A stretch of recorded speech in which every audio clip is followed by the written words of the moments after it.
Bagong tuklas na pantapal daw sa mga sakit-sakit ng katawan.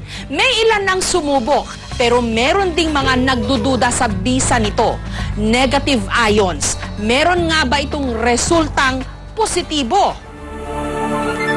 6 na buwan lang si Baby Rupert nung nagkaroon siya ng tinatawag na scalded skin syndrome. Matinding sakit sa balat kung saan namumula at nalalaglag ang balat sa kanyang buong mukha at katawan.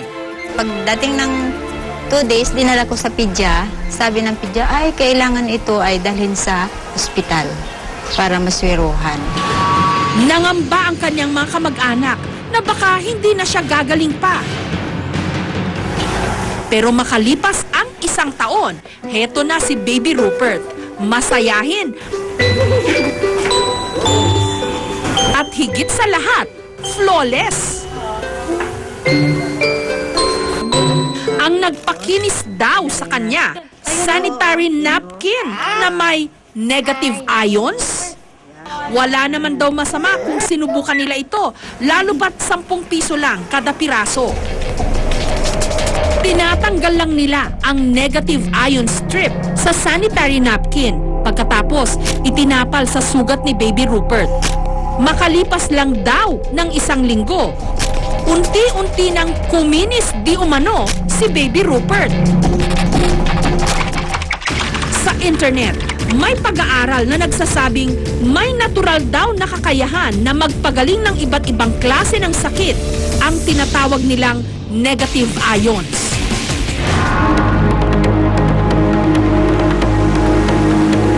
Nagmumula raw ito sa kalikasan mismo, katulad ng waterfalls, dagat, at bundok. Meron din daw negative ions ang katawan ng tao.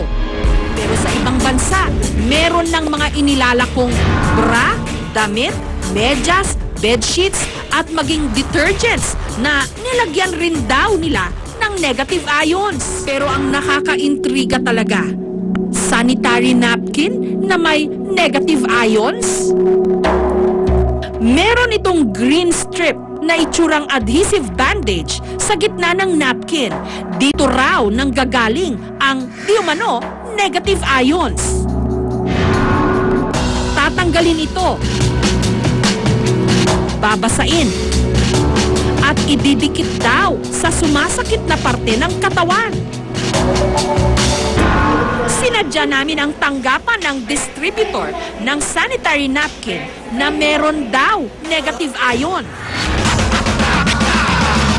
Taong 2006 nung naimbento raw ito sa China. Pero noong nakaraang taon lang sinimulang ibenta dito sa Pilipinas. So na they came up with all the researches. Doon sa small strip na yun, nilagay nila sa napkin. And since they're in the business of napkin, yun na rin ang ginamit. And it's patented. Trade secret daw ng mga Hapon na siyang gumagawa ng kanilang produkto kung papaano inilalagay ang negative ions di umano sa strip na ito.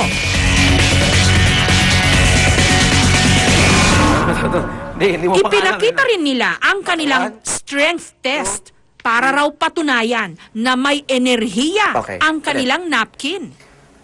1, 2, 3, go. Go. Okay, madali lang siya. Okay, this is what we call strength test. Zip lang, zip. Konting zip lang. 1, 2.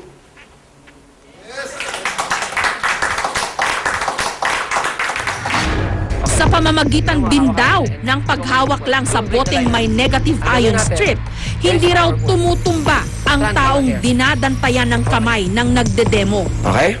1, 2, 3, go. Yes, Pag tinanggal mo, tanggalin mo.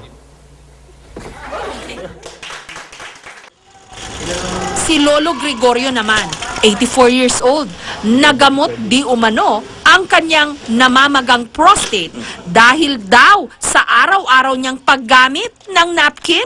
Marami kasi nagpayo na nakakatulong yan sa mga may diferensya sa prostate. Kaya ang ginawa ko, gumamit rin ako. Dahil sa aming narinig, lalo kaming naintriga.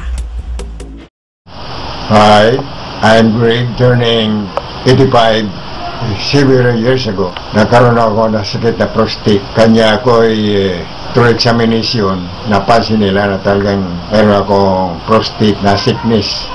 Naramdaman kong hirap akong umihi at ang ihi ko hindi continuous. Kuminsan maliit pa bang ihi ng pusa kaya ako'y kinakabahan. Ngayon, nung in-examine ako sa Magaling Hospital, hindi ako tento. Kaya ako'y napa-examine ulit sa PGH para ma-confirm ko kung talagang may prostate ako. Totoo nga, mayroon. Within a week, pinabalik ako para masiguro kung talagang prostate na sakit ko. Marami na akong mga kasabay doon na yun na sakit. Yun na prostate, nangyayari sa mga taong edad na 60 pataas, sakit na yun.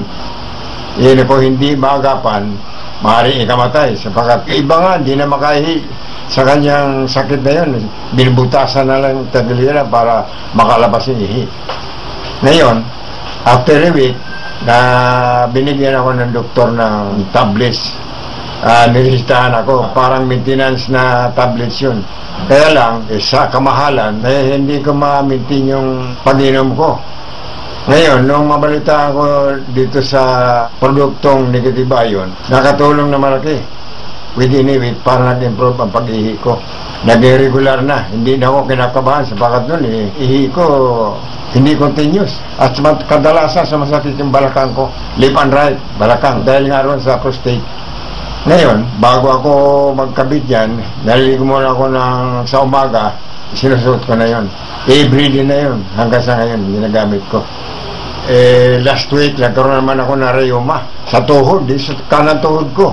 Ngayon, nag-inom ako ng gamot na pang rheuma. Mayroon ng ginagamit ko, isluhalinimint, hindi rin effective. Mayroon pa akong na ginagamit. Kuminsan, wala, parang tinutusok yung tuhod ko. Tuhod ko parang tinutusok na krayo. Hanggang sa pababa, yung laman medyo kumikirot. Ngayon, ang ginawa ko, try out itong negative ion.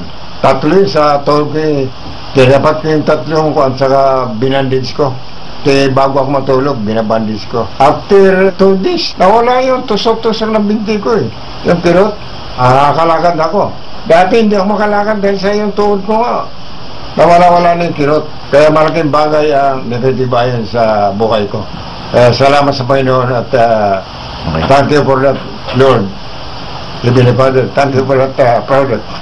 It is good for people who have the sickness of prostate and rheumatism. It is a good product.